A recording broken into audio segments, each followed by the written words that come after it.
And she said, I'm on GHB right now. We agree.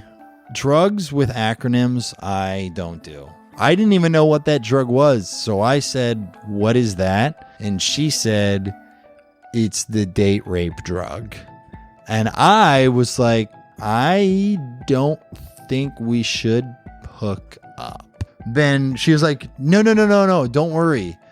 You don't have to worry. If you don't mix it with alcohol, you're going to be fine. But first, a word from our sponsors. It's the vibrator that has no equal. And now, Motor Bunny offers their thrusting sex machine, the Motor Bunny Buck. Enjoy a fan whore discount at manwhorepod.com/motorbunny or use promo code manwhore at checkout. You know you've made it in entertainment or are on your way out when you're helping dicks get and stay hard. Give your cock a natural performance boost with our sponsor, Joy Mode. No prescriptions, no drugs. It's just like a pre-workout, but for sex.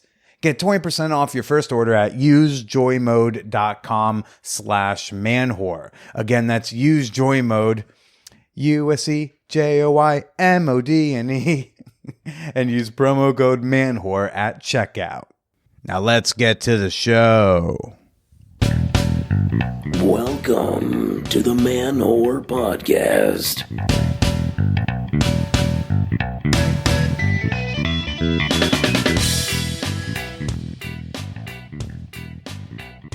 What's up, all you tossers and chiselers, all you jagoffs and wankers? This is Billy Procida, and you're listening to the Man Whore Podcast. Hey, welcome. This week on the pod, I've got on fellow comedian, buddy of mine, Bret Raybould. Just another straight guy joining me for some straight talk on straight stuff. I don't normally have I don't normally have on other straight men just talking about stuff unless they're here to promote a book. So this is definitely a little bit of a change of pace for me. Hey, look, normally when I talk to other straight guys, it's just kind of like either we're talking about comedy or we're talking about the game. Which game? Don't worry, there's a game on, and straight men will talk about it. So it's I had a really fun chat with Bret. Looking forward to sharing that chat with y'all in a little bit. But first, let me give y'all a penis pump update. It's been a minute since I've given y'all a penis pump update, a PPU, if you will. And the penis pump update is, I fell right out of routine like a bad New Year's resolution. Oh my. I made it like 9 weeks before I conked out. It's just like, who's got the time? By the time you get to week 9, the regimen says you got to be able to commit like 50 minutes 3 days a week, and I'd rather spend that 50 minutes jerking off, to be honest with you. It does seem like it probably works. I did gain a 1/4 inch on my erections. Sick. But like, not for nothing, I'm good with my dick as is. I don't feel like I need to commit that type of time and focus to adding length to a dick that I'm quite happy and thrilled with. Wallet No Lady, quite happy and thrilled with it too. She actually was nervous when I first started. She's like, babe, are you sure? I don't want you to fuck up this good dick. I was like, babe, I gotta do it because, for entertainment. But yeah, like, look, I did see some gains, and if like you really feel like you need to get some gains on your junk, then maybe a penis pump is for you. But you could also just try to learn to love yourself and use what you got. I said this before in past PPUs, and when Susan Bratton was on the podcast, when the topic first came up, the Whopper is not a sponsor, but they did give me an affiliate link. So look, if you insist upon using a penis pump and you'd like to put your dick in something I've put my dick in and can confirm my balls did not explode, you can go. There's a link in the show notes. I get a kickback on the back end, but again, I do mostly endorse working with what you got. It's probably fine. 8 years, everybody. Last weekend, it was my 8-year podiversary. I launched my first episode with Nikki from Tinder back on April 16th, 2014. I thought somebody would tell me I had to stop by now, but we're still going. And I invited some questions in the Champagne Room, our super free, super fun, super sex positive Discord server. I solicited questions in there, so I thought I'd read some of these to you and get a few answers out there. The first question was, have guests turned into friendships or hookups? You fucking perverts. Yup. Look, I've spilled the beans on this before. In the first years of podcasting, sometimes, I would reconnect with a past partner. If you're new to the podcast, this show started with me talking to hookups about why we didn't work out long term. And, I would reconnect with these women, and sometimes the chemistry was still there. And sometimes the chemistry was still there and the attraction was still there. And, it would kind of, over the course of the interview, sparks would reignite. Sometimes after recording, we would just keep talking. And sometimes even we'd hook up or try dating again. Kaylee episode 5, Lisa episode 23. Even after recording episode 70, 71, that 2-parter with the swinger gangbang couple. I don't know if y'all remember that. Yeah, we had a fun threesome immediately after the recording. Yeah, Alex, I think she did a bump of coke off my cock. Never done that before. But I'm sure your question is more about my non-past partner guests, the professionals, we should say. And look, I don't want to be out here bragging and spilling tea and talking out of school, dropping a bunch of names, but sometimes shit goes down with the guest afterwards. And at least one time beforehand. And then again afterhand. Look, I don't think I'm going to list out names here, but I think I will post something on Patreon, either an audio post or I'll actually write out some names. Maybe I'll just use episode numbers. I'll make y'all research who it ended up being. But some fun has been had. But good question. Another question I got was, what do you love about podcasting? What keeps you going? Podcasting is awesome because anyone who can speak can do it. And no one can stop you from podcasting. But the terrible part about podcasting is that anyone who can speak can do it, and no one can stop you from podcasting.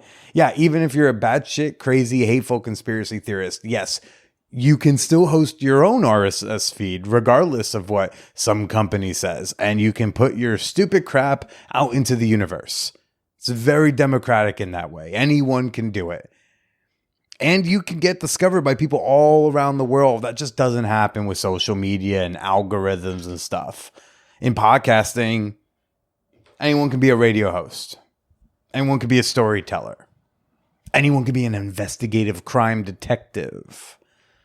I started this show in part because, I love talking about sexuality and topics I'd hear on Dan Savage and alternative relationship models that always seem to make a lot of sense to me. Yeah, I was talking about this stuff before I even bought a microphone. And not for nothing, you, the listeners, particularly the Patreon community, Fan Whore Nation over on Patreon, y'all keep me going the most. Your pledges, your support, your comments, your doll hairs, those provide a validation that says, no, Billy, don't quit and go to law school. Keep being low income and talking about your dick for a living. We're enjoying it. Who was the most elusive guest to book? Well, I'm still waiting for Dan Savage to answer my emails. Let's see. Elusive guest I've had on. Well, recently, I would say Rachel Steele, episode 407, porn star, OG MILF. I reached out to her leading up to my very first AVN Awards. So I probably reached out towards the end of 2016 for the 2017 AVNs because I thought it might be interesting to do a MILF episode. Corey Chase, Duma, Rachel Steele, Lisa Ann, people like that, right? I ended up not, Sherry DeVille. I ended up not getting enough interest that time around. And I'd hit up Rachel Steele and she was like, oh, I don't go to AVN anymore. I never do. And then she lived up until recently, she was living up in Maine. So it just seemed like something kind of out there and, many years ago. And then finally, last year, she reached out and said hey, I'm moving to San Diego soon. So you still want to do this podcast thing? I was like, all right. I drove many hours from Brooklyn to Maine to get that interview. And I think it was worth it. So episode 407, elusive, but we got her. And then another one that stands out to me that was very difficult to book. It took a while. Episode 222 with Jean, the woman who took my virginity. When she was one of the first people I asked to do the podcast back in 2014. And it just was always kind of soft nose. Oh, my fiance, my husband, he's not comfortable with it. Oh, he would feel weird about me, doing a podcast with someone I've slept with, blah, blah, blah. So she kind of, she respected his limits. She respected his boundaries. And she shares this on her episode, but like the turning point for her to finally agree to do the show, because apparently she always wanted to do it. And she was respecting him. So he said he wanted to go skydiving. And she said, no fucking way. And he's like, babe, I really wanted to go skydiving. And she said, okay, but if you get to go skydiving, I get to do that guy's podcast. That was the trade. I love that. I love that. So elusive in that, like, it took many years to get her on, but fucking worth it when we finally did. Episode 222. Potential guests who continue to elude me. I made a little list. Okay, people I have been trying to get on. I've tweeted, I've emailed, I've prayed to the moon. For starters, Barack Obama. Stop being a coward. Okay, we want to know: did you bang Michelle in the Oval Office that very first night? Did you? You had to. You couldn't not. I must know. I will find respectful ways to ask, but like, come on, buddy. Okay, Barack Obama. Dan Savage. Obviously, said it before. I'll say it again. Big Daddy Dan. Really, really would love to meet. Emily Matlock from Multi-Amory. She's I don't know if y'all listen to Multi. It's a relationships podcast around non-monogamy. It's got 3 co-hosts. I've had Jace on the podcast several years ago. Dedeker Winston, I finally got her on. She's going to be coming out in 2 weeks. And then Emily is still like, ooh, I don't know. I don't know if that's for me. I'm kind of private about that. But one day, looking to get Emily on. Nicole Byer. Hey, girl, I'm fun. Come on. I had the balls to reach out to Maggie Gyllenhaal's people once. Figured we could talk about Secretary. Could also talk about like why she was at Madison Young's show looking at her G-spot with me. I mean, like, look, it's not weird to be at Madison Young's performance art piece where she sticks in a speculum and then has us all line up so we can all get a real up-close look at her G-spot. But, when Maggie Gyllenhaal is in that line and Maggie Gyllenhaal is, like, bent over to get, like, an up-close look at a woman's G-spot, all of us are watching not Madison Young. We're all watching Maggie Gyllenhaal look up Madison Young's cooter. That woman gets down. I'm surprised I haven't seen her at a play party at this point. I'd want to chat with her. Former Congresswoman Katie Hill, West Elm Caleb, the Tinder swindler. These are all people I'd love to have on. My grade school bully, Alex Bass. I think that'd be very interesting. If any of y'all know Alex, give him a nudge for me. Hey, I'd even settle for Ryan Wiggers. Any one of these people who traumatized me for almost a decade. There's also a laundry list of exes who have politely declined or ignored my invitations over the years. Let's see. Ella Dawson, Ashley Manta, and Dirty Lola, because I'm a glutton for punishment. Paige. Definitely Paige. If there was a past part, if I could only have one more ex on the show to really get into like what happened there. What can I learn? Maybe what you can learn, but mostly what can I learn? What the fuck happened? Revisit some wild stories. It's got to be Paige. I think that will be the most elusive guest for me to be able to get on. I don't even know where she is these days. I don't even know where, like, in the world she is, but I don't know. Anyways, and of course, my girl, my love of my life, second love of my life, Susan Sarandon. Honey, if you're listening, come home. Come do the show. Susan, give me a call. A funnier list that no one asked for would be former guests of the podcast who have now blocked me on Twitter, but no one asked for that list, so I will not provide it. Let's see. What one person asked, how much total have I sent via Patreon since the beginning, and when will that qualify you as a dependent? This particular listener he's not the first ever patron. He was the third patron, and he's currently the longest standing member of the Patreon community. He joined on April 15th, 2015. He has given me a lifetime amount of $638. Getting on my knees, opening my mouth and saying, thank you very much, sir. Thank you very much for that. When does that qualify me as a dependent? I think when it covers a full month of rent, I think I have to call you daddy, and you can write it off on your taxes. So like you're about halfway there. And thank you very, very much for your generosity and support over all these years, dude. Thank you so much. So thanks again to everybody who's been listening to the show, whether you've been listening for days, weeks, months, or years. Let's keep it going. A great way to keep it going is to share the Man Whore Podcast on social media, on, dare I say, on Maine. If it is socially acceptable to share conspiracy theory bullshit on Facebook, you can share a Man Whore Podcast on Facebook. You don't have to admit that you're a slut. You just got to say, whoa, this slut's got some fun stories. I think your uncle can handle it. Okay. And I would much appreciate. And after 8 years, I definitely got some major validation by accident. I was doing a little Google search of my name, and popped up a new book by a couple academics out on the West Coast. They wrote a book about like podcasting and anti-colonialism and stuff. And it's called The Podcaster's Dilemma. And I'm featured in a few pages of the book. Hey, the Man Whore Podcast has gone collegiate. There are people who are not going to be able to get their degree until they read a few pages about what this whore has been doing with his life. I think that's pretty cool. I'm actually going to talk to the authors of the book for a little brief segment. You're going to hear them probably in a couple weeks. I think that's going to be really cool. I am my favorite topic of conversation. So I'm just going to be like, hi, can you please tell me like why I'm worthwhile? Because like my father won't. Thank you. Thank you, daddies. And, again, like I said before, a thing that keeps me going is that Patreon community. That's why I like to every week commit to a little fan whore appreciation moment before we get to the guest.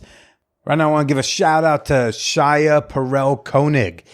Are you related to Judith Koenig from last week? Are y'all a couple of sisters? Are you sisters who love the show? Oh, God, I love me sisters. Hey, thank you for supporting the pod. Thanks for supporting the show. Whoever you are, wherever you are out there. There are many ways to support the Man Whore Podcast. I know some of y'all are a little too shy to share me on your main feeds of stuff. Hey, I get it. If you can't help me grow the show, you can financially support the show. And the best way to do that is on Patreon. You can become a member for just $2 a month. You get the satisfaction of supporting me, and it costs you less than a coffee. Would you buy me a coffee each month? Then come on over to the Patreon, buy me a coffee. And right now, through the month of April, through my podiversary month, I am offering the maximum allowed discount, 16% off an annual membership. Yes, if you pay the whole year up top, you actually end up getting 2 months off. So it's actually a really good deal, but it expires at the end of April. So consider treating yourself to a whole year of whorehead support. Or sign up for a monthly membership at patreon.com/manwhorepodcast. That's Patreon, patreon.com/manwhorepodcast. If you don't like Patreon, you're not into the monthly debit kind of thing, I do accept monies in a variety of other ways. In the show notes, you will see my Venmo handle, my Cash App handle. You'll see my Amazon wish list. All sorts of ways to support the podcast in the show notes. Thanks one more time to everyone for helping me have 8 years of podcasting, indie solo podcasting, no network, no industry support, just out here hustling, staying out of an office. And now for this week's guest, another man staying out of the office to make art that involves dick jokes. Bret Raybould. Super nice, fucking funny guy. This is a guy you're going to be seeing on TV, whether it's, next year or years from now. Like the kid's going places. All right. But the first place he went to that we're talking about is he went to his first sex party just last month. So I hope you enjoy this conversation. Two straight dudes getting straight about straight shit and sex parties. Let's go chat with Bret Raybould. The Man Whore Podcast is sponsored by Joy Mode. Whether you're happy or unhappy with your performance in the bedroom, why not perform even better? Joy Mode's sexual performance booster, it's like a pre-workout, but for sex. And you don't have to have an uncomfortable conversation with a tele-doctor to get a hold of it first. There's no drugs involved. You don't need a prescription. It's also really easy to use. It just comes in these little packets and you rip it open, you pour it in a glass of water, stir, stir, stir, slurp that shit down and enjoy all the benefits. Joy Mode contains clinically supported doses of L-citrulline, arginine, yohimbine. Are these countries or these vitamins? I'm not very smart, but the people who created it did. Everyone involved in making this stuff has got some sort of biochemistry or science PhD. Vitamin C. I recognize vitamin C. I know that one. The rest of them, I trust you. I have tried Joy Mode. I slipped into some water of mine just last Saturday.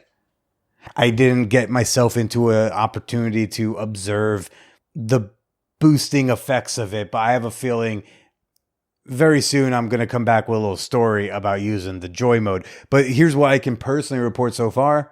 The taste, it's fine. You ever get like a workout energy, something, those shits taste awful, tastes like pure chemical. Ugh. But this, I was like, I could slurp this down easy. So I'm very looking forward to my next opportunity to mess around with some Joy Mode. No side effects, no sketchy gas station pills, just all natural supplements to boost your sex game. So if you want to spice things up in the bedroom, boost your sexual performance, and you want to do it all naturally, Joy Mode has a very special offer for the Man Whore Podcast audience. Go to usejoymode.com/manwhore. Okay, and you're going to get 20% off your first order, okay? Again, go to joymode.com/manwhore or use promo code manwhore at checkout for 20% off your first order. Thanks, Joy Mode, for that hard dick. Now let's get to the show. Knocking boots. I think they like that a little more.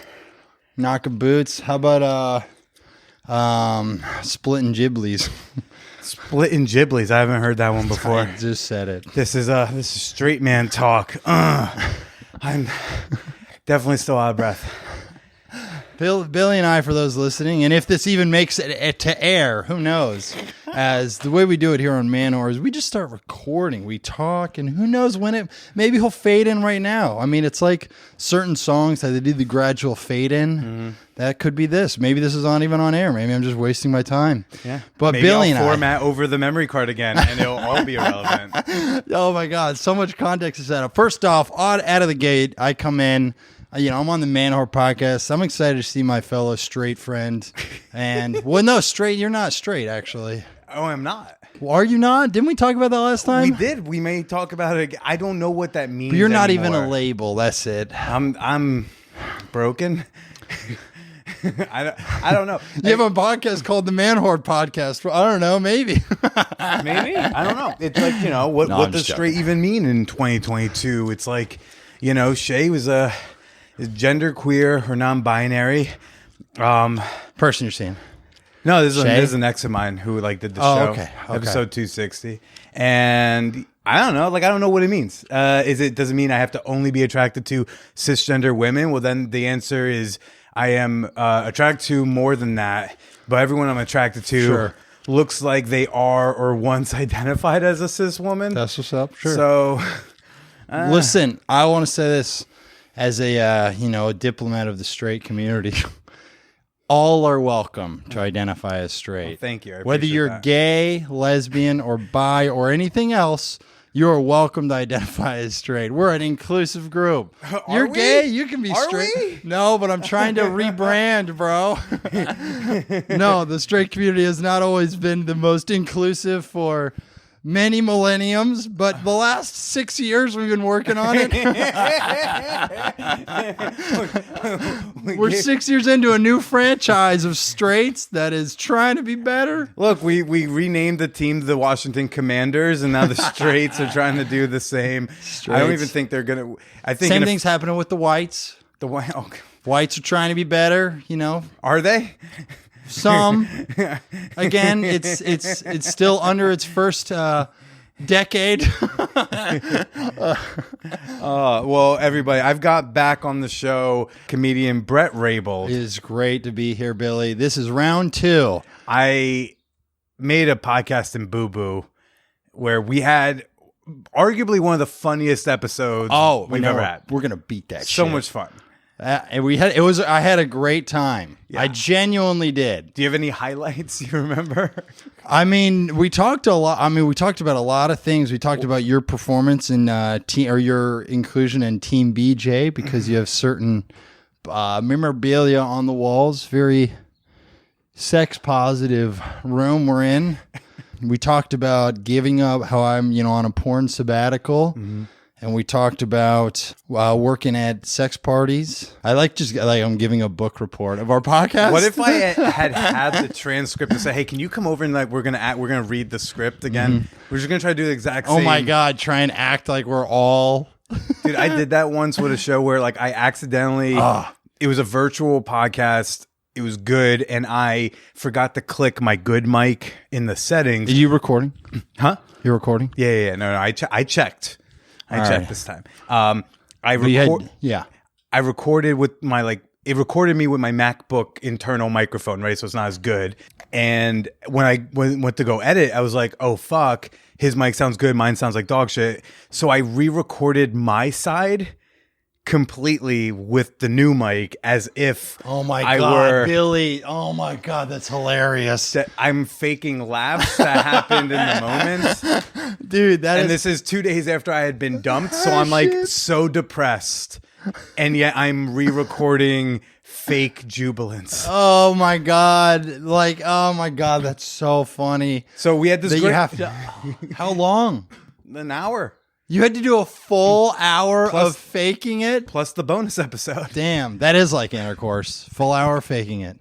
Yeah. That's fucking hilarious. So you're just sitting there and you're going like... And then when I would hit stop, I then cry because I had just been dumped. And then I hit record again to do my side again. Because luckily I didn't talk much in that episode. Sure. So we had this great conversation. So fun. One of the best, I'm sure. I'm not exaggerating. Arguably one of the best Man Or podcasts I think that has ever happened. And no one will hear it because for my other podcast producing gig, I realized right before we started we didn't have enough space on the memory card. I couldn't figure out how to delete stuff from the card on the device. And then I just was like, I guess I got a format, which wipes the entire memory card clean. And 5 minutes later, I thought, did I get Bret's episode off of the card first? And I did not. So it is gone. So that's a second. Listen, the Lost podcast. It is. Every iconic piece of cinema or television show, there's always a lost episode. It's our second lost episode after the 2017 live show breakup at the People's Improv Theater where live one. Oh, that's definitely hurts more. They fucked up the recording at the pit. And I was on stage with 4 of my exes, and they destroyed me, and it was awesome. And it's a magical, hilarious. Yeah, it was amazing, and no one will ever hear it. It sucks to just have a nice moment that isn't content. Just having a moment and not being able to reproduce it and share it, there's nothing worse. Every good moment has to be podcasted. That's why I'm wearing a body cam at all times, 24 hours a day. My life is a personal Truman Show. Except no one's interested. Except there are 0 viewers, streamers, and listeners. Well, you still doing the porn sabbatical? Still on the porn sabbatical. Still haven't broken. I must be honest, as you are my friend, I have tabbed over to I've just gone incognito and just turned on porn for just a moment. Wait, really? I didn't even masturbate her. I was just sometimes you're just bored at your laptop and you're like, I like looking at people who are attractive. And so I just tab over, click, watch 8 seconds. I'm not even kidding, 20 seconds. I'm like, What am I doing? Guys, I Stop. only watch a half hour, and then I watched 4.5 hours. Lord of the Rings. I didn't extended touch cut. myself though, except for like God, an hour. That would be hilarious. That would be so. It's borderline weird. I know, but it's just like procrastinating work. It's like when I go to the Instagram Discover page, there is nothing for me there. That's basically just like opening up a Playboy. Yeah. Which is fine to do. I don't get me wrong. Everyone likes to look at photos of attractive chicks. It's like all my Discover is just photos of random women that are super attractive and Instagram reels of comedians I hate. It's just oh man, no, I get it. There's a lot of great ones, of course, but it really is just you're just like, I'm just horny and annoyed. Mm-hmm. That's my autobiography, Billy. Horny and annoyed. Are you feeling any?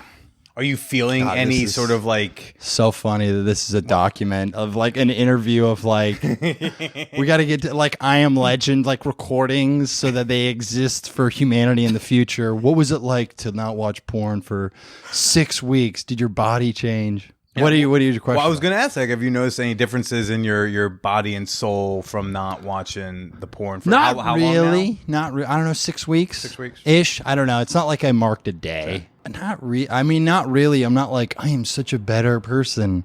I am starting to see someone, so it's nice to have a person you have consistent, recreational time with.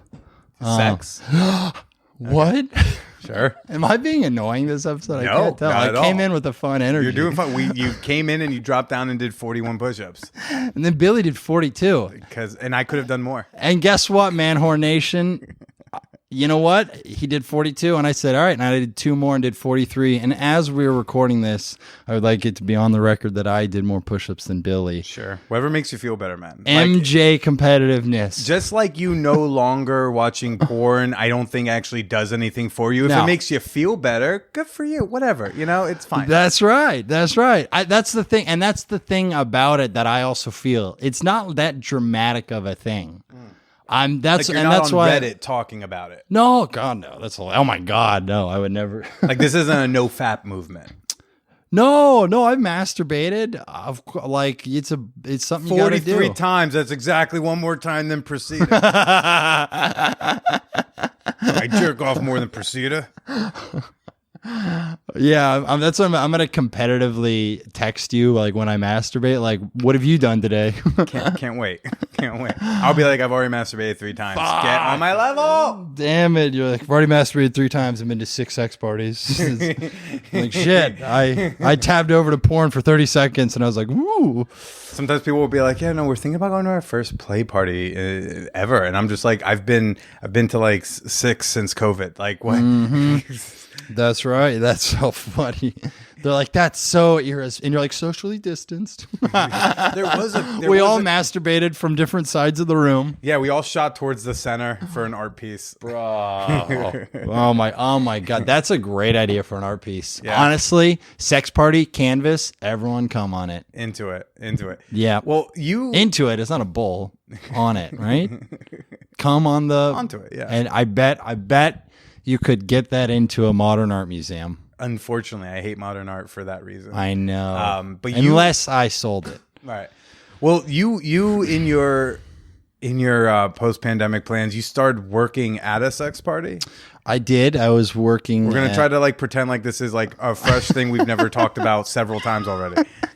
And the laughs at the same moment, and I'm like, I know I might end up saying the same joke or the same whatever, and then you'll have to try and experience it with first time spontaneous joy. My memory is so bad that like I actually will, man. Really? Yeah. You called me Brent when I walked in. I was kind of, but I didn't know if it Bret. was. I know. Okay. Oh my God! You thought you're like. Yeah, worked at them. I got the job. My roommate one time asked me, he just was like, how would you like to work at an orgy? And I was like eating cereal. I was like, can I just finish my Cocoa Puffs before we get into this? And I said yes. And I think I told you this last time. First time I ever committed to something going, this will probably be talked about in my stand-up act. I've never done an experience thinking that. It was the first time I Come was on. truly, All right. other than the man whore, is the only time I've like definitely talked about this on stage. No, but it was so. I've worked probably 5-ish now, 6-ish. And this is, and is there a reason why he asked you? He's just looking for some part-time work, helping a friend out. Yeah, but like, I don't know. I feel like that's a very particular, like, you know, the person who's the orgy DJ, that's an orgy DJ. That's not just a run-of-the-mill DJ gig. Yes, he doesn't DJ. No, just the idea of like, hey, we just have some manual labor we need done is different from, hey, we need someone to do manual labor at a sex party. That is stuff. Yeah, he didn't go, hey, do you want to get some part-time manual labor work? And I go, sure. And then he's like, okay, you're going to be lifting Sibian machines. There's only one. Is that how you pronounce it? Sibian, yeah. Sibian. Except we're a Motor Bunny podcast over here, but no big deal. Wait a minute. Oh, did I say a non-sponsor? That's okay. Oh, shit. That's the truth of your experience. That is the truth of my experience, but I want to go But on we do the want record. people to know that you get $50 off a Motor Bunny at manwhorepod.com/motorbunny. Does not happen with Sibian. If you go to So, Sibian.com and wait. say manwhore, like you're still paying full price. I want to ask you a question, and this is something that's been on my mind. Oh, If I go to motorbunny.com and I type in man whore, I can get half off? $50. $50 off. Very far from half off. Still a great deal, actually, if great you ask me. And listen, as an unofficial spokesperson of the Motor Bunny, I have to say, it works wonders on your asshole. Listen, I know I have a ball sack. It does work wonders on one's asshole. I don't know if Absolutely. you're being facetious or not. Absolutely. No, It does so good through the asshole that like the first time I ever unboxed my Motor Bunny, I think it was like 2016 and like or 17, and like I got on it and it was in me, and then like I got hard, and then my girlfriend at the time, she straddled and got me inside her, and my dick was vibrating inside her through my ass. That is awesome. I can't believe that. Did you invent that original usage? I doubt it, but we could say so.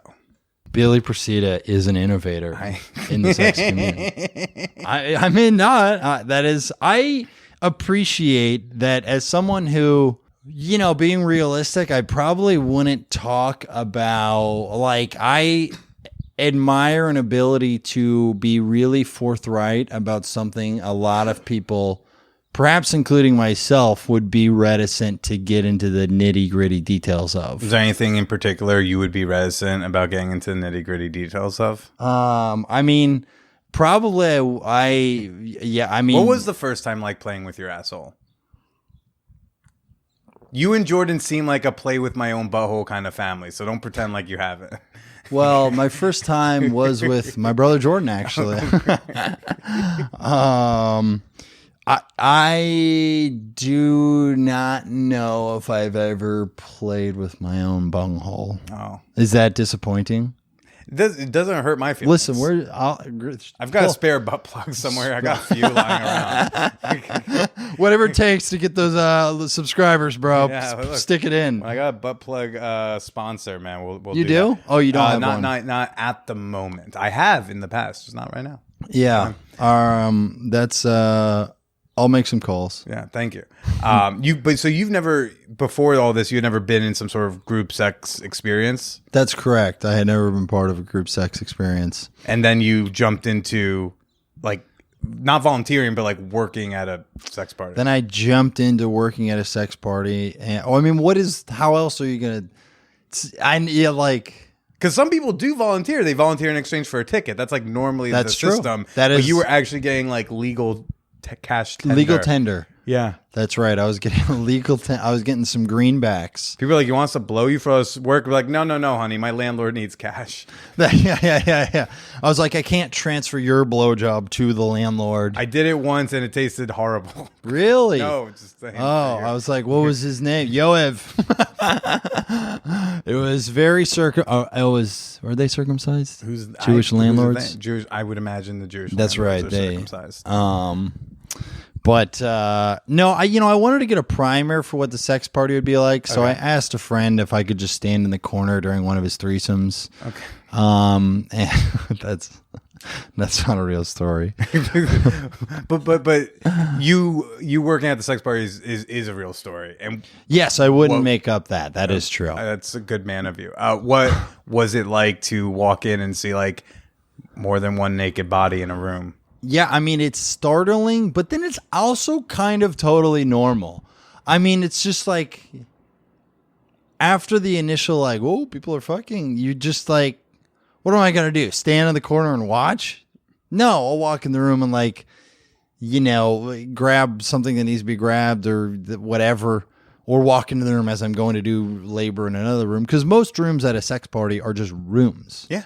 People, when you talk to them about it, don't think that they're like, they just think you walk in and it's just just one room, people banging. And you're like, no, people want to like also talk and hang out. Yeah. And like, there has to be a time where you're just talking with a person to a degree before just going into said bang room. Ideally, yeah. Yeah. What was that what you thought before you had gone? Or did your roommate give you like a primer? I mean, my roommate did give me a primer. He gave me some foreplay about it. My roommate was basically, I call him my sex Sherpa, as he's the one who helps guide me to the mountaintop peak of sex positivity.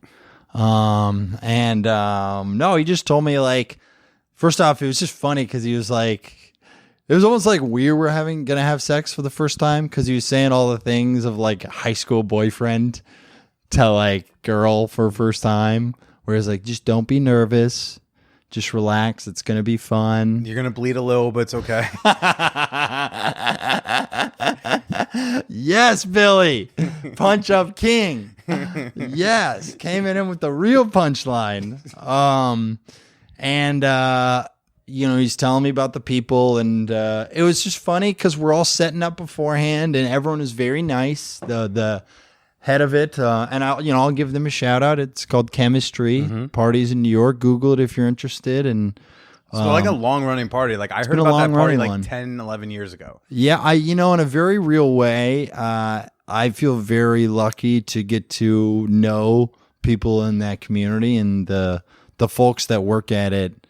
I always enjoy my conversations and hangs with them too, in addition to the people who go. There's just it's just a cool community, people looking to either explore something new or punch their ticket to something they already like. And anyway, enough authenticity. They're all heathens. The first time No, you were I'm there, kidding. like, was there anything that surprised you? 'Cause you were there just working. Like, it's not like you had a lot of leeway probably to like flirt or do more. No, exactly. I was just working. So like helping them. What does that pay? Hey, listen, we do not disclose financials. I will not release my tax returns. The, minimum wage, or they? Yes, yeah. Ethical hire? They pay. I just want to. They pay a fair amount. Okay. I can tell you off air. I don't want to like say it, just in case. Well, you don't want to give someone negotiating power. If they're Exactly. And in fact, they're underpaying me, and I will go so hard at the no. I'm giving them free advertising. I'm going to invoice him after the fact. I talked about you on the Man Whore podcast. But listen, make no mistake. They'll charge you for that. Billy, don't do that. No, anyone would want, people talking about their thing. Yeah. Anyway, what was I expecting? I mean, I walk in. It was just sweet because it was like a normal office, especially the pre-time before anyone was still there. At the dojo? This was at some kind of warehouse in Brooklyn. They do them at various spots, a couple houses, a warehouse. I'm not going to say which party, but there is a party, at least one, that like hosts it at like a... I think you mentioned this. Yeah, it's like a karate dojo. But it's like they do kids classes there? Yeah, but like at nighttime, they like convert it into a sex party. But during the day, like kids are learning their like high kicks. Hey, bro. Listen, everyone has layers. You gotta get blown while there's like framed photos of proud kids holding their broken boards in half, like all over the place. They have to. I bet they take. I hope they take those off the walls. I would not be able to engage in physical activity with that. I'm just thinking about my Taekwondo like dojo, and I'd be horrified. if at nighttime all the parents in town were fucking there. In fact, if I ever enroll my kid into dojo, I will do a stakeout now because I now have that as a paranoia. Honey, I haven't been home for dinner because I'm just staking out the dojo to make I'm sure. making sure they're good people. So I actually had asked you to come on when I saw you at an open mic testing out something very fresh for you. Yeah. You finally went as like a participant, as casually you went to a chemistry That's club. correct. I was working on a bit, still am working on a bit. I don't even know if it's gotten better since we last talked about going. I had worked at 5 of them, 5 or 6. And then there was a weekend where they had all their work spots filled. So one of the heads of it, a lovely Russian woman named Oksana, asked me if I would. I was like, "Can I?" Shows got postponed outside the city, so I reached out. I have a free night.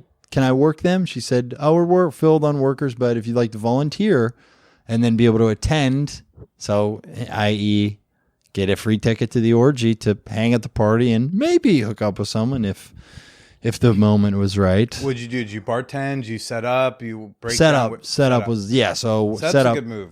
Especially if you setup's have an probably earlier better. slot because you can set up, go home, change, chill, decompress, come back. Yes. In I like fact, that- I took a 45-minute nap in one of the mattresses. Oh, you didn't go home. Okay. No, I didn't go home. I just slept for, got my energy up. I like to do the bartending shift, but I want like an early bartending shift because it's like a natural icebreaker and way for like to meet. You were some bartending people. earlier. And you're Right. like, yeah, well. Automatically be like, oh, yeah, oh, hey, yeah, I'll catch you after my shift. Yeah, you can't do the you can't like, I feel like if you're doing the late shift, you can't at the early part of the hang be like, hey, I just got here, so you want to go fuck? Because I'm working later, and we'll banter then, but I'd like to. The 12 to 2 a.m. bartending shift is truly volunteering because those are the prime fuck hours. You've worked at them too then. I occasionally have volunteered for hacienda parties, sometimes as breakdown and sometimes as bartending. That's what's up. Yeah. And do you like the breakdown kind of? I think one time I did breakdown, but like the next morning. So like I went home and I came back at like 10 a.m. And there were people there from the night before, like still casually hanging around naked, cooking breakfast. Really? Wow, that's cool. The breakdown is something that I've done after it, like load stuff into the van, and it could be tiring because you can be packing stuff till like 6 a.m. And there's been a day where I finished work at the sex party at like 6:15, biked home, got home at 6:30, went to bed, slept for 2 hours, had to get up for my another like gig I do, which was helping out with the church. You volunteer at a church? Don't volunteer. Oh, okay. I would. I volunteer at the church, and they let me go to their sex parties for free. Oh, that's cool. That's cool. Too many kids for my taste. But, Oh man, I hear they're good parties. Yeah, I didn't want to make it, but no, I do. I do work at a church, and it's that I also get paid for. Mm-hmm.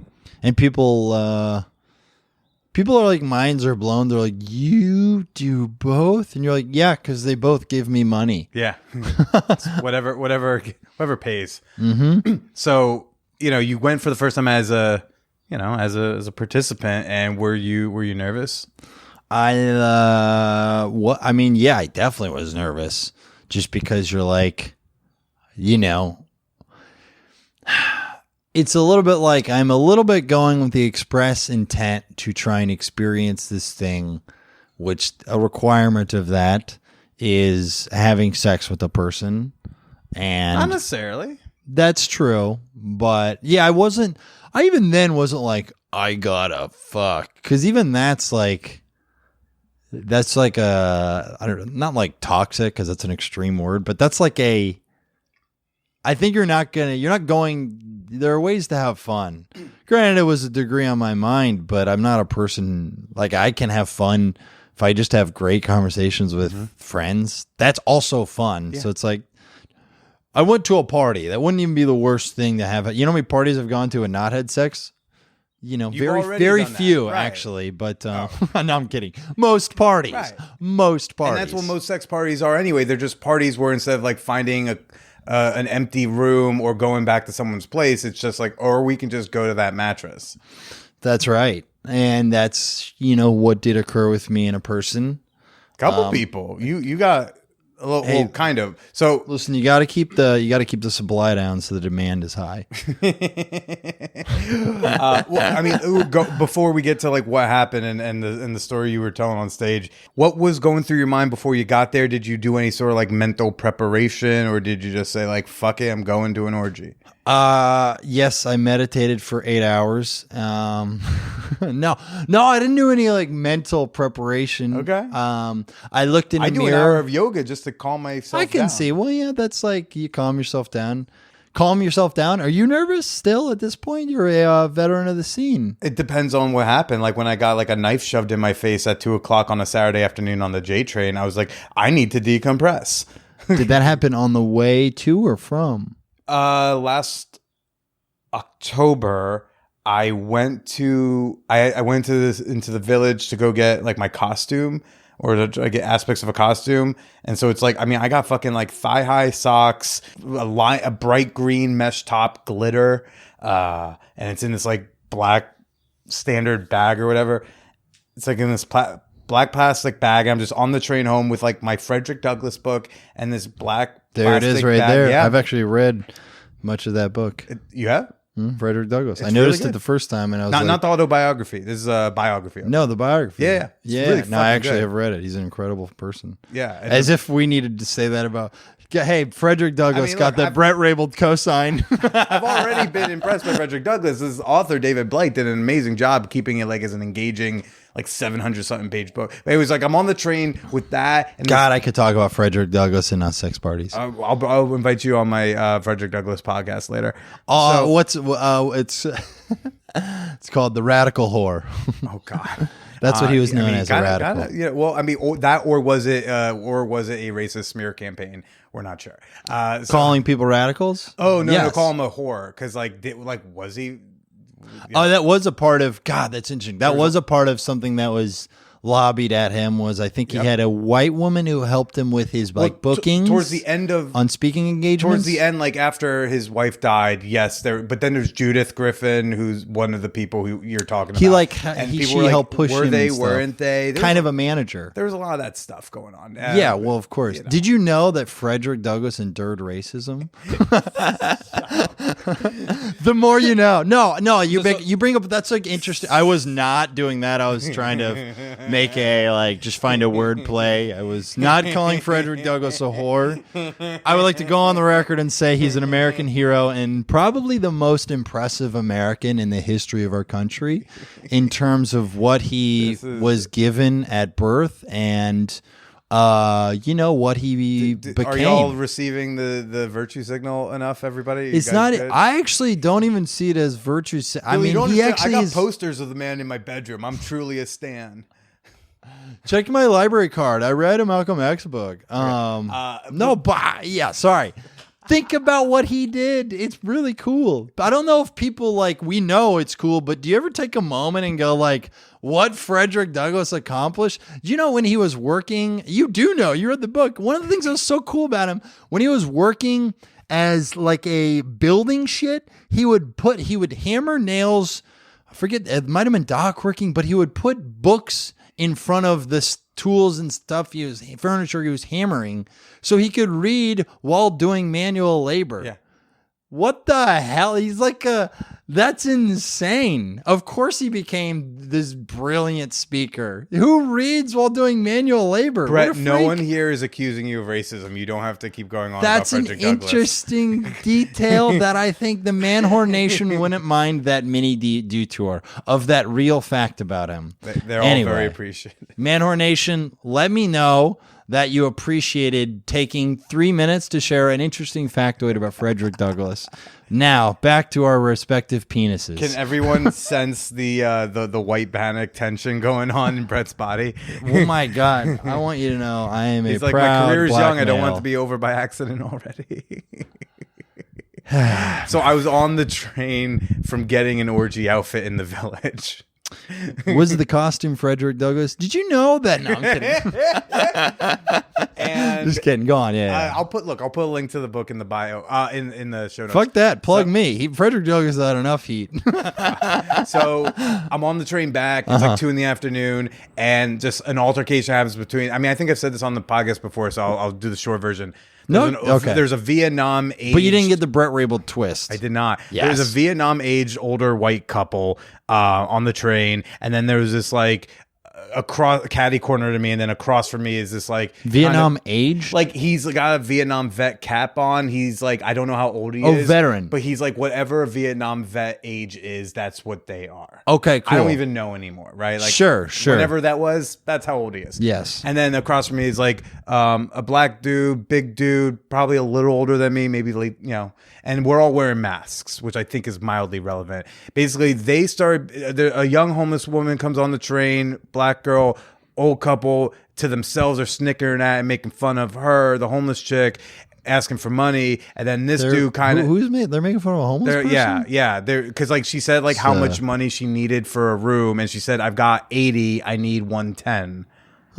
Right, and then they're snickering like, you should be grateful you begged for $80. Like, what a bunch of these couple of cunts. And then the black dude's like, this dude can't handle it anymore. He just stands up, he starts freaking out on them in a good way, being like, the fuck are you making fun of her for? Right? And he's like, and then, so he goes on this, I'm tired of you fucking white people rant at them, which like we're all like justified.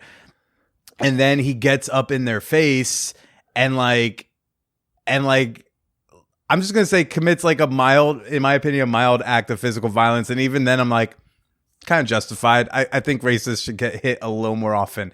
He throws like a forearm bow, and then I see the old white dude raising his cane. He had this like walking stick. Oh no! Please. And I see him raising it, so I got up. You're like, you're like, sit down, Gran Torino. Yeah, well, I kind of get up to be like, not. But also, you're 80, bro. I know you're a vet, but yeah, but it's like a big heavy stick. I don't know what fucking memories of the war are gonna reignite some strength in him. So I got up and I'm like, I put my hand on the stick. I'm like, fucking no. I like that you made sure to the old guy, to the old white guy who was making fun, right? And he's kind of like, he was making fun of the younger black guy. The old couple's making fun of a young black girl who's homeless. Yeah, and the old couple should know better. No, well, they don't know, because if they look like, if I was begging for the money, or if their daughter-looking person was begging for the money, they'd be fine. Anyways, just the short version is, I get up to stop that. The big black dude then starts throwing like physical, like a punch to her gut. And I was like, all right, come on, man. I didn't like yell at him, but like, oh, come on, man. And he turns at me and there's a Billy said to leave my people alone. How's that for getting canceled? He doesn't know that I blocked the getting hit by the stick shit. So he throws a 6-inch blade is like big, this big fucking knife blades in my face. Oh shit, that is scary. And in my mind, I'm like, I'm about to actually get stabbed. And I'm going to have like a glittery orgy outfit in a bag found next to my body. And a Frederick Douglass book. They're going to be like, he was an ally and a whore. So luckily everything eventually gets settled. Funny. But like, I'm physically riled when I got home, and I had to smoke a joint and I had to watch a movie. I took a nap, and then I did like an hour of yoga just to get back in the mood to go to a sex party. Because I didn't want to let that, because he thought I was with them, because he keeps repeating like, I'm tired of you fucking white people, and I'm like, I think we're all tired of us fucking white people. You were like, I'm one of the good ones. I didn't even bother, but like, we all have masks on. He can't even tell what's going on. He can't hear what Sure. So it was a fucking mess. And so, do I get nervous before going to sex parties? Not often, but if you shove a big fucking knife in my face like 8 hours prior, I'm a little rattled. Dude, I know what you mean. Actually, the first sex party I worked, I got hit by a car. Wait, really? A few hours before. Or is this one of those Bret lies? No, this is not. I promise. This is a swear to God, and I believe in him. So, no, I'm kidding. I don't actually. I like playing the role of like very pious, puritanical. No, I got hit by a car a few hours before it. Truly, hit and run. I was on foot. They decked me. They ran a stop sign. It was their fault. I know Billy's a victim blamer. About to ask me what I was wearing.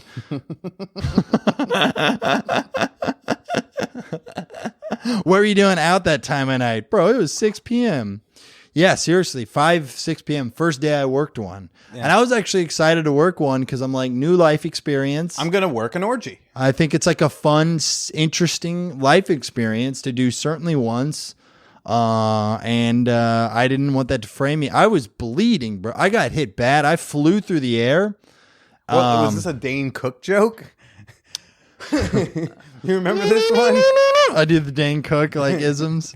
Billy, the podcast listeners flew off. They flew off, and podcast listeners can't see right now. As I'm telling the story, I'm doing the Sufi super finger, the Dane Cook Sufi. I'm like, dude, shoes flew off through the air. They flew off, and it's not a Dane Cook bit.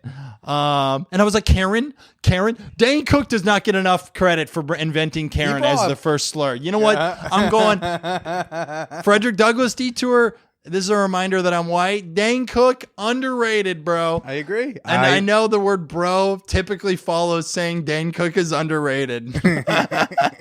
Underrated because people in comedy like to try and be like, Dane Cook, oh, it's not like good comedy, or like a little hoity-toity about it. And I go, fuck you. When have you ever made a stadium laugh? Dane Cook made stand-up comedy sexy again in the early mid-2000s. And you know what? He was fucking awesome. Yeah. His albums are great. Dane Cook still rocks. Wish he wouldn't have gotten Botox because I don't think comedians need to do that. It's a good thing he listens to this podcast. He doesn't. It's okay. I would tell him to his face. I really loved, you're one of the first comedians I ever heard. And I cherish you as an artist. I do think I wish the pressures of Hollywood did not make you feel like you had to look a certain way because you were too funny for it to matter.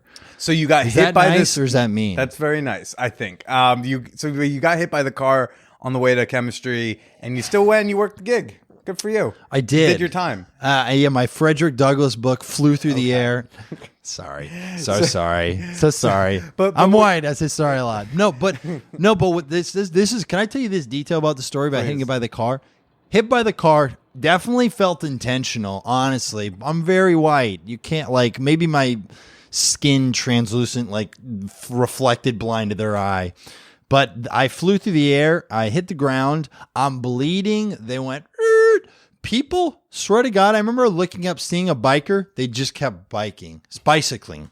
And I'm like, what does it take in this city to get some attention? They can't stop and go, I got hit. And I hear a voice say, I'm like half licked. And I hear a voice say, are you okay? And I look up and I'm on the ground and I see it's a man in a wheelchair who does not have legs. Swear to Christ. First person to ask me if I was okay in that moment of like, oh my God, this awful thing. It's like the universe is showing me someone has it harder. And the first thing he said after that was, can you walk? And Party was like, oh shit, I don't want to brag. Yes. I'm like, fuck. I'm like, better than you. Like it's yeah. I'm like, oh man. I'm like, no, I can't. Me and you are brothers now. I said I'll try, and I did. And you know what? What a good man, because he was happy that I could. Okay. And he said, do you want me to call the police? And I was like, I might need an ambulance. And he was like, all right. So, called the ambulance. We called the ambulance. First people that came was a fire truck. I don't even know why they were there. They didn't do any first aid. I guess they were just checking in to make sure I wasn't lying. They just showed up, whole fire truck, firemen get out. I was like, I need like bandages. They're like, no, we're just here to make sure hey, just check in. It's like, all right.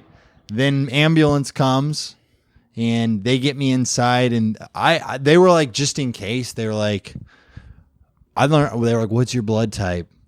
And I learned I didn't know my blood type. I didn't know what to say. I was like Capricorn. I didn't know what to say.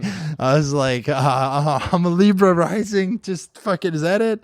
They didn't have any way of finding out. I wouldn't have needed a blood transfusion but I was bleeding a lot, terrible road rash. So they barely patched me up. They didn't even put some sort of gauze in between the cloth and my bandage. At a later date, my bandage got mixed up with my scab. So yeah, I had. And then you went to work an orgy after that. Yeah, I mean you can't have an open wound at an orgy. And I did, because I was all patched up, and I went and worked an orgy. There was no blood; you couldn't see any blood, but. Well, let's get back to when you went to go as a participant. Yeah. You felt fine. You set your expectations where they were. And I think I remember you borrowed something to wear from your roommate. I did. I borrowed you don't have orgy. Yeah. I don't have an orgy fit. So I borrowed, he had these pink shorts, and kind of a silly hat.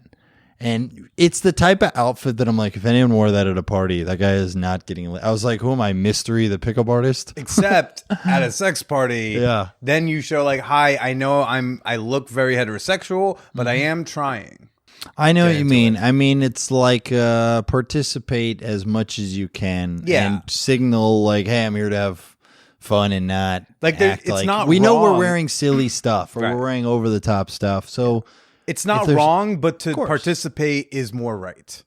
Sure. Yeah. I know what you mean. Although, I have worn khakis to them and as a worker and did not hook up with the person during it, but they, took him back to their place, Billy. And so listen, that was a good night. Yeah. Was that before or after this particular night? That was before. Well, let's go back. Well, real quick. So what happened? So you hooked up with a couple people at that party, and I think the first one was the bad one. Oh God, I got to tell you. Yeah, I told you last time, and I'm telling you it again. I can't get enough of this story. It's a true story. So it's the only true story Brett has. Other than that Frederick Douglass detail, what this happened was a woman. This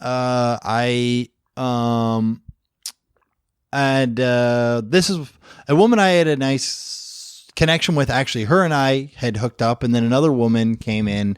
Me and that woman finished, and this woman was like, "Would you like to play?" And I was like, "Sure." Wait, so you had... Yes, I had hooked up with another person, and then she came into the play. Right. But what was the first connection like? Because I think just a lot nice of people conversation. Right, but how does that start? Because I think a lot of people, including myself, until the last I don't know, honestly, the last year or so, can get really nervous about okay, I'm at the play party, maybe I'm here alone, and I don't know even how to start with the "Hi, my name is. You're really cute."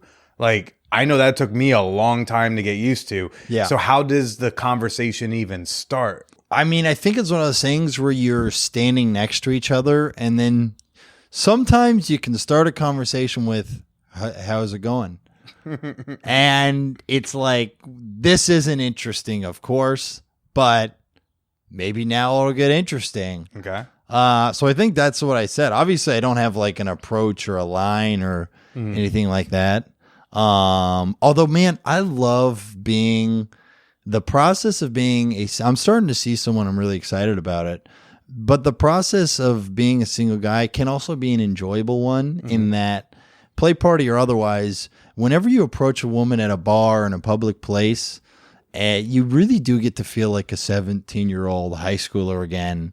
Just it's an adrenaline rush of just trying to be I thought you were cute and maybe I could, take you out sometime. You're just as you're doing it, you're just I don't even care if the woman says no, because I'm I already won.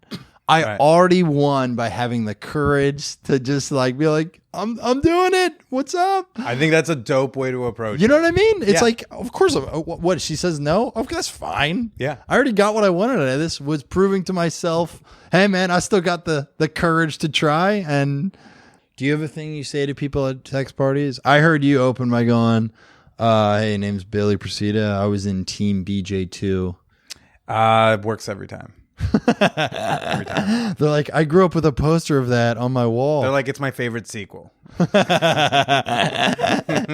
like, I prefer the Two Towers, but Jane Doe and I talked first, had a nice connection, hook up. Cool. Jane B enters the playroom after Jane Doe and I are kind of wrapping up. Is like, would you like to go play? And I said to Jane Doe, I was like, is it okay if I do? It's very sweet. Just because I almost didn't want to be like, now that we've hooked up, I'm done with you. And if she wants to keep hanging out, sure. But she seemed done and obviously satisfied.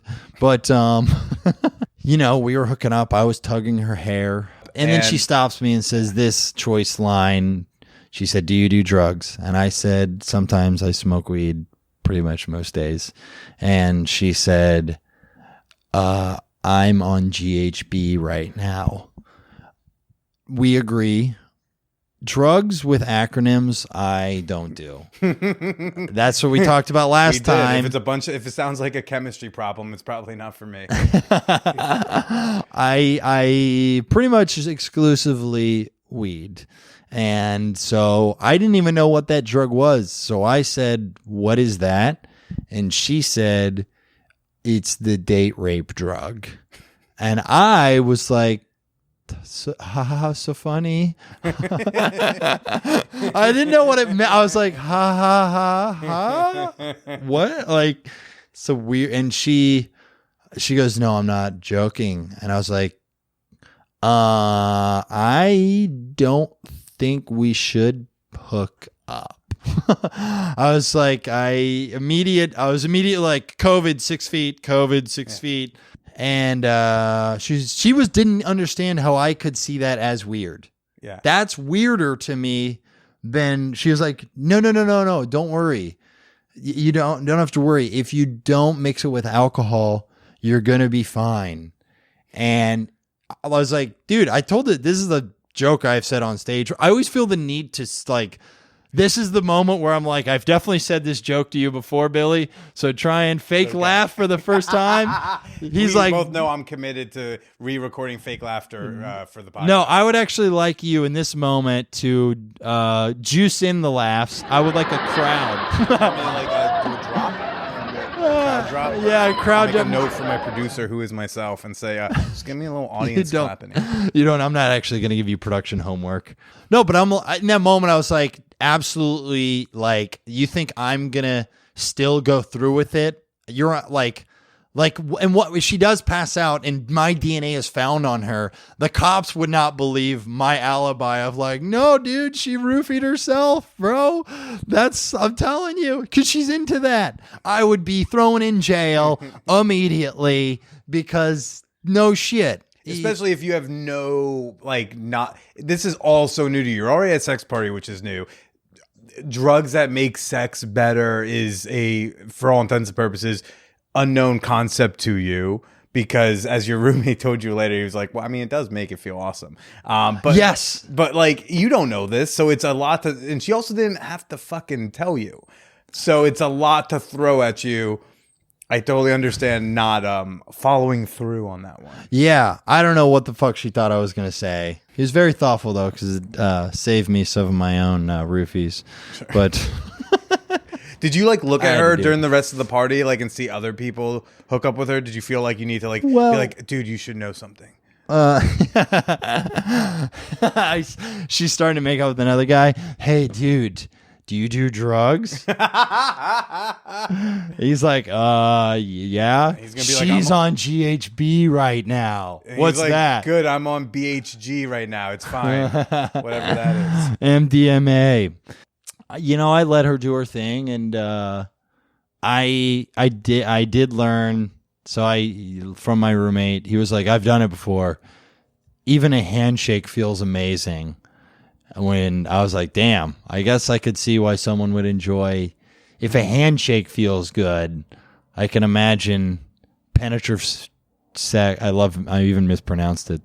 You tried, though. Penetrative. Penetrative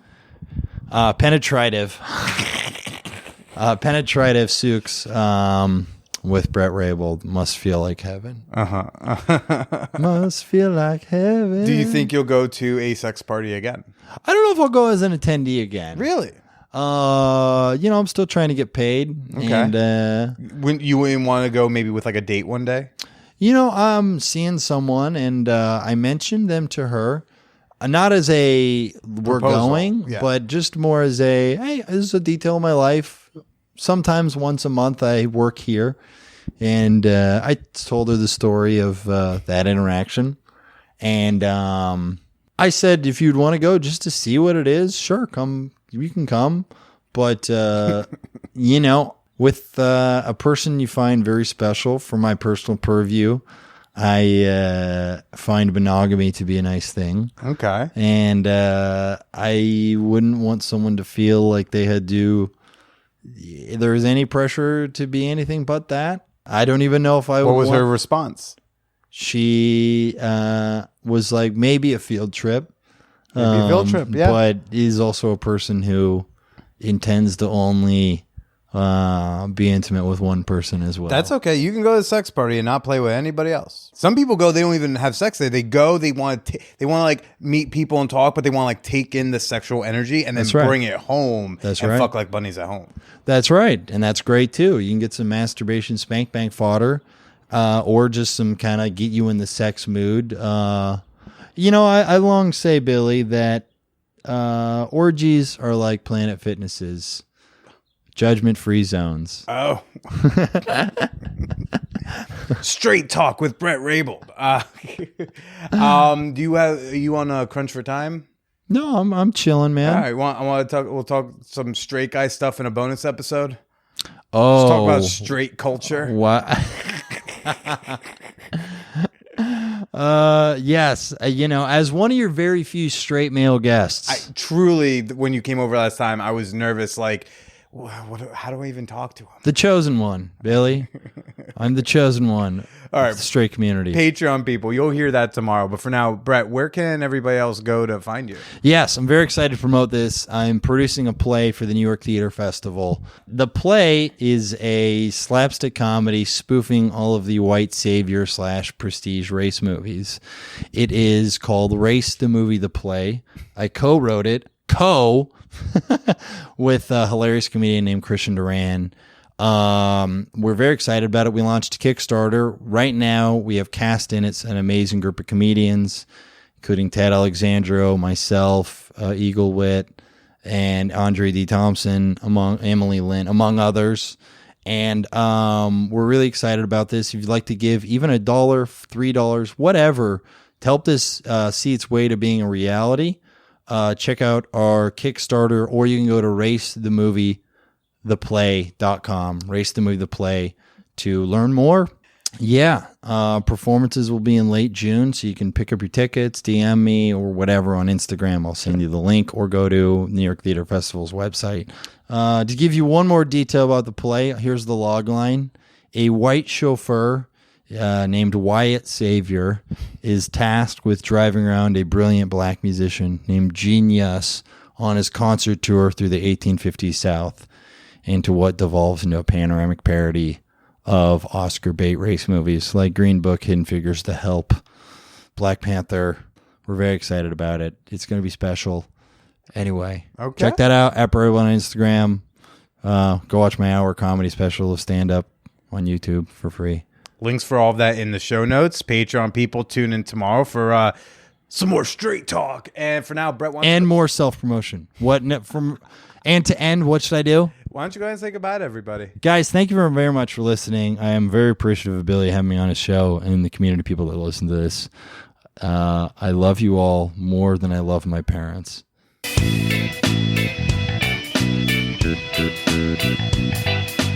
Ooh, you want some more straight talk? Yeah, Bret Raybould and I definitely we discussed the straight culture a little bit more in our bonus episode.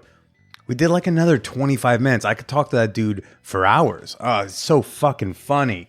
And we do not hold it against him that he's a non-porn watching vanilla person. See, I have vanilla representation on this show. I'm no bigot. And you can gain access to that bonus episode as well as over 200 bonus episodes with some of your favorite guests at patreon.com/manwhorepodcast. I'd love to know what you thought about this week's episode. You can do so proudly and publicly on Twitter and Instagram. I'm at the Billy Procida on Twitter. I'm at Billy is Procida on Instagram. But if you need to say it just among the community, just among like-minded listeners, join the conversation in the episode discussion channel or any of our channels. Share some pictures of your pets, a good selfie, or what you thought of the Batman. Not enough pussy eating? There's people in the champagne room who agree with you. Introduce yourself today at manwhorepod.com/Discord. And if you want to be even more private, even more one-on-one with your feedback, you can send your comments, your advice questions, any and all of that over to manwhorepod@gmail.com. There's no intern reading my emails here, folks. It's just me and you and your silly questions. There are no silly questions, but sometimes I do go, aww. Folks, we got some great episodes coming up. I got some big guests coming up. Next week, I got porn star Sarah J is returning to the show. And then after that, we got Dedeker Winston, one of the co-hosts of the hit show Multi-Amory. And oh, so much more. Lots of awesome coming up. 8 years down. Let's hit that decade marker. Only 2 years left before I can be like, yo, I've been doing that shit for 10 years. Man, Fan Horror Nation, y'all are my longest relationship. I love you all very, very much. Stay slutty.